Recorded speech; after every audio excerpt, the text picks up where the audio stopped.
শুরু হচ্ছে আজকের গল্প উপরি পাওনা। কলমে মাধবী ভট্টাচার্য। ছেলে তো এবার পর হতে চলল দিদি, বিয়ে দিয়ে দিচ্ছ? ছেলেকে বউয়ের হাতে ছেড়ে দিতে হবে যে।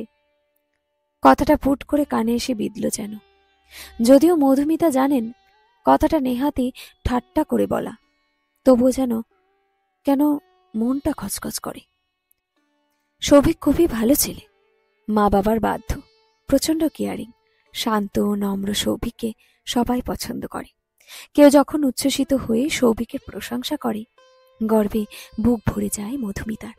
ছেলে কার দেখতে হবে তো, ছেলেকে মানুষ করার পুরো কৃতিত্ব মধুমিতার। অজয় তো অফিসের কাজ নিয়েই ব্যস্ত থেকেছে, ছেলের দিকে তাকানোর মতো সময় তার হাতে ছিল না। চাকরি জীবনের শেষ প্রান্তে দাঁড়িয়ে অজয় স্বীকার করে মধুমিতার কৃতিত্ব। সৌভিক এখন নাম করা কার্ডিওলজিস্ট, এই বয়সেই বেশ নাম ছড়িয়ে পড়েছে। ছেলের বিয়ের বয়স হয়েছে, মধুমিতায় বেছে বেছে মেয়ে পছন্দ করেছেন। পিয়ালি বেশ সুন্দরী, একটা নামী স্কুলের ইংলিশ টিচার। সৌভিকও খুশি পিয়ালিকে জীবনসঙ্গিনী হিসেবে পাবে বলে। মধুমিতাও খুশি, কিন্তু ভেতরে ভেতরে ছেলেকে হারানোর একটা ভয় মাঝে মাঝে নাড়া দিয়ে যায়। সত্যি কি বিয়ের পর বদলে যাবে সৌভিক? ঘুম ভাঙতেই ঘড়ির দিকে চোখ পড়ল পিয়ালির। জিভ কাটল সে, 9:30 বেজে গেছে। সৌভিকের উপরে খুব রাগ হচ্ছে, বেরিয়ে গেছে নিজের চেম্বারে। একবার পিয়ালিকে ডেকে যেতে পারেনি? বিয়ের পর 1 মাস পেরিয়ে গেছে, একবারও রান্নাঘরে ঢোকেনি। এতদিনের ছুটির পর কাল থেকেই স্কুল জয়েন করছে। ভেবেছিল আজ সকালে ব্রেকফাস্টটা তৈরি করবে। সৌভিককে বলেও ছিল সকালে ডেকে দিতে, উজবুকটা ভুলেই গেছে।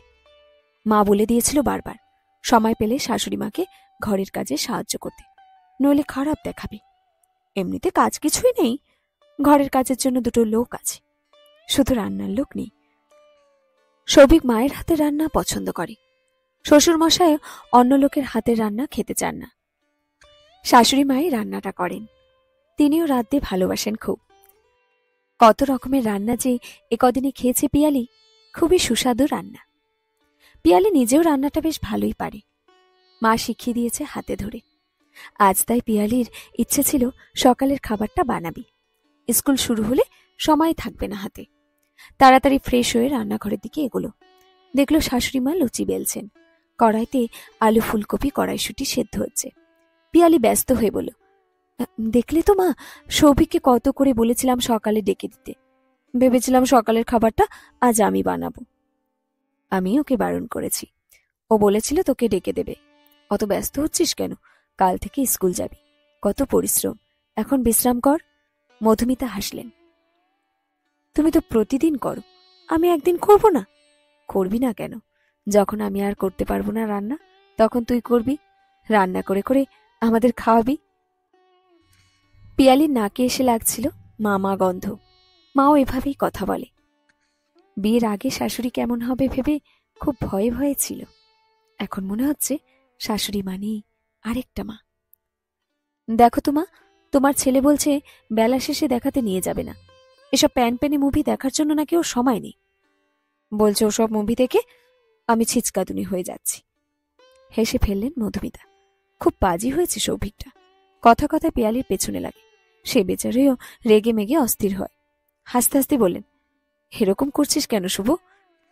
বেচারে সেই কবে থেকে তোর সাথে মুভিটা দেখবে বলছে। সরি মা, মাফ করো, ওই মুভি আমি দেখতে যেতে পারবো না। সৌভিক হাত জোর করে। তোমার রুচি খুব খারাপ, তের এলো পিয়ালি। হোক খারাপ, আমি দেখলে অ্যাকশন মুভি দেখব, নইলে বাড়িতে ঘুমুলেও আমার লাভ। অম্লান বদনে বলল সৌভিক। সত্যি মুভিটা খুব ভালো রে শুভ, যা দেখে আয় ওকে নেই। আর তেল দিতে হবে না মা, ওকে যথেষ্ট তেল দেওয়া হয়েছে। চলো তো, তুমি আর আমি মিলে মুভিটা দেখে আসি, পিয়ালি বলেছে। না রে মা, আমার ভালো লাগে না বাইরে গিয়ে মুভি দেখতে, বাড়িতেই দেখে নেব, তোরা যা। ভালো লাগে না বললেই হলো, চলো তো আজ আমার সাথে, দেখো ভালো লাগে কিনা। পিয়ালির জোরাজোরিতে বেরিয়ে পড়লেন মধুমিতা। মুভিটা দেখে মন ভরে গেল। সত্যি বড় পর্দায় মুভি দেখার মজাই আলাদা। অজয়ের হাতে অত সময় নেই বউকে নিয়ে এভাবে বেরোবে। সৌভিকও কখনো বলেনি মধুমিতা এভাবেই মানিয়ে নিয়েছেন। জীবনের এই আরেকটা দিক অজানা ছিল তার। মুভি দেখার পর একটা রেস্টুরেন্টে ঢুকলো পিয়ালি। খুব খুশি দেখাচ্ছিল ওকে। এরকম প্রায় মা মেয়েতে বেরিয়ে পড়বো আমরা। ভালো লেগেছে না মা, বলো? ওপরে নিচে মাথা নাড়ালেন মধুমিতা। খুব ভালো লাগছে। মনে পড়ছে ছেলের বিয়ে দেওয়ার আগে কত ভয় কাজ করছিল।